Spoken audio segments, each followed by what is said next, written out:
قربانی کا مسئلہ ہے، اس کے بارے میں ایک زمانے میں تو بہت منکرین حدیث کی طرف سے اس کے خلاف بڑی جو ہے ایک مہم چلی تھی کہ ختم کیا جائے اس کو، یہ خام خواہ جو ہے خرچ ہوتا ہے بہت بڑا اور ضائع ہوتا ہے گوشت،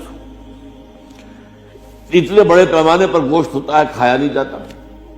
اچھا ایک زمانے میں فریج بھی نہیں تھے، یہ بھی نہیں کہ آپ محفوظ کر دیں، گوشت ضائع بھی ہو سکتا تھا، اور بھی چیزیں جو ہے وہ گوشت کی وہ صحیح طور سے استعمال نہیں ہوتی تھی۔ تو اس کے اوپر بڑا پروپیگنڈا منکرین حدیث کا رہا کہ یہ جو ہے قربانی صرف حج کے موقع پر ہے۔ میں اس کی نفی کے لیے آج آپ کو بتا رہا ہوں کہ سورہ حج کے اندر جو دو رکوع ہیں، ایک چوتھا ایک پانچواں، چوتھے رکوع میں بھی قربانی کا ذکر ہے، پانچویں میں بھی قربانی کا ذکر ہے۔ یہ ایک دم جو ہے ایک جگہ پر جو دو طرح کی قربانیوں کا ذکر ہو رہا ہے، یہ کیوں ہو رہا ہے؟ چوتھے رکوع میں وہ مناسک حج کے ساتھ اس کا ذکر ہے، وہاں جو فرمایا گیا لِيَشْهَدُوا مَنَافِعَ لَهُمْ وَيَذْكُرُوا اسْمَ اللَّهِ عَلَىٰ مَا رَزَقَهُم مِّن بَهِيمَةِ الْأَنْعَامِ فِي أَيَّامٍ مَّعْلُومَاتٍ عَلَىٰ مَا رَزَقَهُم مِّن بَهِيمَةِ الْأَنْعَامِ فَكُلُوا مِنْهَا وَأَطْعِمُوا الْبَائِسَ الْفَقِيرَ۔ وہاں پہ قربانیاں دو، پھر اللہ کا نام لو ان جانوروں پر جو اللہ نے تمہیں عطا کیے ہیں، اور جو معین دنوں کے اندر دو، فی ایام معلومات، اور پھر اس میں سے خود بھی کھاؤ، اور جو ہے جو جیسے صدقہ کا گوشت ہوتا ہے وہ نہیں ہے، وہ قربانی کا گوشت ہے، اس میں سے آپ خود بھی کھائیں اور غرباء کو کھلائیں، غریبوں کو دیں، مساکین کو دیں۔ تو یہ پورا حکم آ چکا ہے چوتھے رکوع کے اندر۔ پانچواں رکوع پورا کا پورا جو ہے وہ عید الاضحیٰ پر ہے میرے نزدیک۔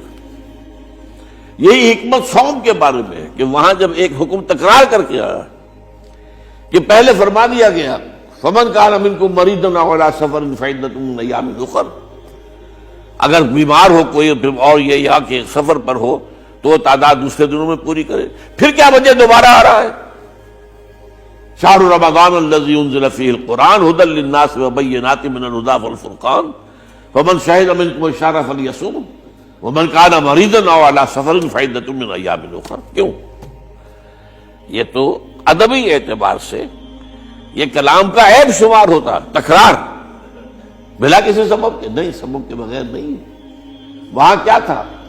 وہاں ان دو رعایتوں کے ساتھ تیسری بھی شامل تھی کہ اگر صحیح ہو اور مقیم ہو پھر بھی روزہ نہ رکھو تو ایک مسکین کو کھانا کھلا دو۔ یہ رعایت ختم ہوئی ہے رمضان کے روزے کے ساتھ، اب رکھنا پڑے گا روزہ، اور اگر بیمار ہو یا سفر پر ہو تو ٹھیک ہے دوسرے دنوں میں پورا کرو، پورا کرنا لازم ہے اس کو۔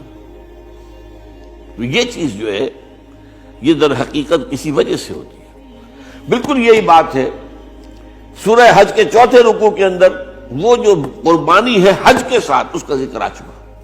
اب سنیے یہ جو آ رہا ہے، فرمایا وَلِكُلِّ أُمَّةٍ جَعَلْنَا مَنسَكًا، ہر امت پر ہم نے ایک جو ہے قربانی کا معاملہ نازل وہ جو ہے فرض کیا ہے۔ میں نے چونکہ آج شروع میں کہا تھا کہ صوم اور حج میں کچھ مشابہتیں ہیں۔ دیکھیے صوم کا حکم بھی آیا تھا تو کس طور سے آیا تھا؟ یا ایھا الذین آمنوا کتب علیکم الصیام کما کتب علی الذین من قبلکم لعلکم تتقون، اہل ایمان تم پر روزہ رکھنا فرض کیا گیا جیسے کہ فرض کیا گیا تھا ان پر جو تم سے پہلے تھے۔ یہاں پر اسی حوالے سے بات ہو رہی ہے کہ اے مسلمانوں یہ قربانی صرف تم پر فرض نہیں کی جا رہی، یہ تو ہر امت پر، ہر نبی ہر رسول کی امت۔ وَلِكُلِّ أُمَّةٍ جَعَلْنَا مَنسَكًا لِيَذْكُرُوا اسْمَ اللَّهِ عَلَيْهَا، تاکہ وہ نام لیں اللہ کا، عَلَىٰ مَا رَزَقَهُم مِّن بَهِیمَةِ الْأَنْعَامِ، جو کچھ اللہ تعالیٰ نے انہیں رزق دیا ہے۔ یہ چوپائے جو ہیں حیوانات قسم کے، ان پر اللہ کا نام لے کر چھری پھیری جائے، اللہ کے نام سے ان کو ذبح کیا جائے۔ فَإِلَٰهُكُمْ إِلَٰهٌ وَاحِدٌ فَلَهُ أَسْلِمُوا۔ تو یہ جان لو کہ اس قربانی کی اصل روح کیا ہے؟ وہ یہ ہے کہ اللہ تمہارا ایک الہ ہے، اسی کے سامنے تمہیں سر جھکانا ہے۔ یہ روح تقویٰ اگر نہیں ہوگی تو یہ قربانی بے معنی ہو جائے گی۔